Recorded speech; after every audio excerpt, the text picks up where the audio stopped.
Hello YouTube. It is 11:27 a.m. in Camrose, Alberta, and today we are going to be talking about, or rather I am going to be talking about, Series 5 of Doctor Who. So here's a link right here for the next episode of me talking about stuff, and today we're going to talk about the Doctor.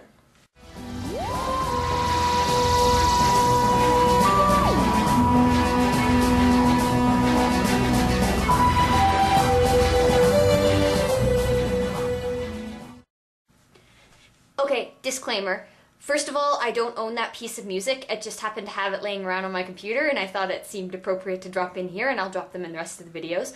Also, before I get absolutely attacked in the comments section, I do realize that that is the incorrect theme song. I believe it is from Series 3 or 4. Anyway, it's still from the David Tennant era of Doctor Who. But it was the only one that I had on the computer, and at least it's not some like random country song or something like that. At least it is Doctor Who. And moving on. So as I'm sure you're aware, Series 4 ended with the regeneration of David Tennant into Matt Smith, and Series 5 opened with the freshly regenerated Matt Smith promptly crashing the TARDIS into little Amy Pond's backyard. I dare say it was one of the more dramatic Doctor Who entrances of a new regenerated Doctor.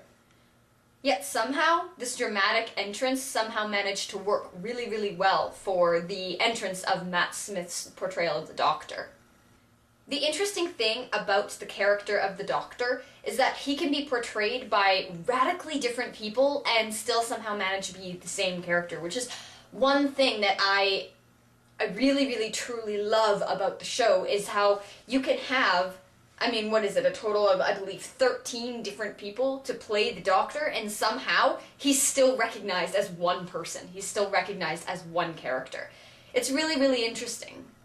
Matt Smith literally crash lands into the series, the TARDIS explodes, he promptly takes over the show with this loud, dramatic entrance, and the first thing, his first line is, "Geronimo!" followed by, "Do you have an apple?" Throughout the course of the episode, Matt Smith sort of adopts this geeky professor, right down to the bow tie and the tweed jacket. It's interesting because in Doctors past, they've always been sort of suave and cool and stuff like that, and sleek and all that kind of thing. And though Matt Smith somehow manages to hang on to that sort of essence of the Doctor, he still manages to make him socially awkward and silly and bumbling and loud and nerdy. I mean, really? He manages to make bow ties and tweed jackets cool. Now, if that isn't an accomplishment, I don't know what is. As much as I go on about his tweed jacket and bumbling personality, I really do love the new Doctor. Upon regeneration, it's sort of inevitable that I'm gonna hate the new guy, just because I don't like the fact that we will have lost the old guy. And I was so in love, and still kind of am, in love with David Tennant, that it made it increasingly more difficult for me to handle Matt Smith.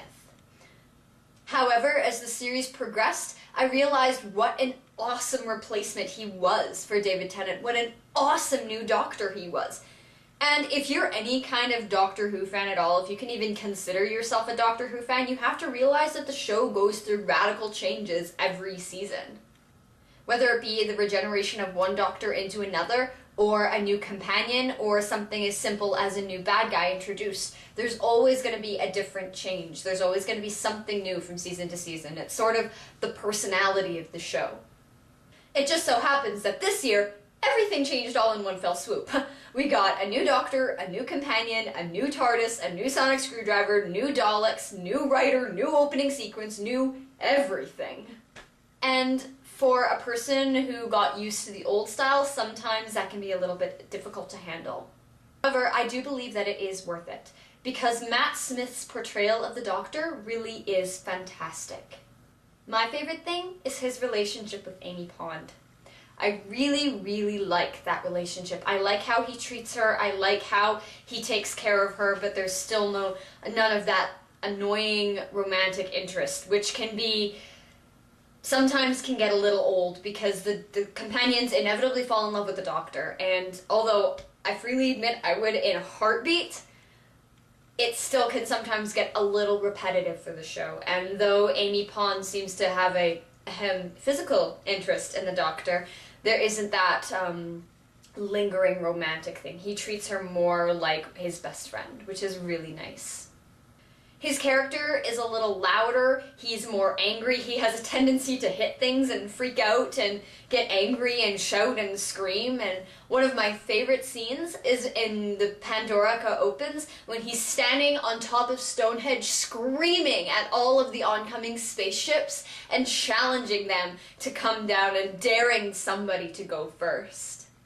He has that sort of dramatic flair and arrogance and charm and suaveness. Suaveness? I'm not sure that's a word. But you get my point. That is so quintessentially the Doctor. However, he still manages to, like I said, develop this sort of geeky, dorky, socially awkward, silly, bumbling persona that somehow just makes him all the more lovable. All in all, Matt Smith is brilliant. I really, really love him. I'm looking forward to the fact that they are continuing with the same characters next season. I'm really happy that he's going to survive a second season and not regenerate right away, which has happened in seasons past. I'm very excited to see where his personality is going to go, and I'm very happy in the choice that they made for the regeneration of David Tennant into the oh-so-awesome Matt Smith.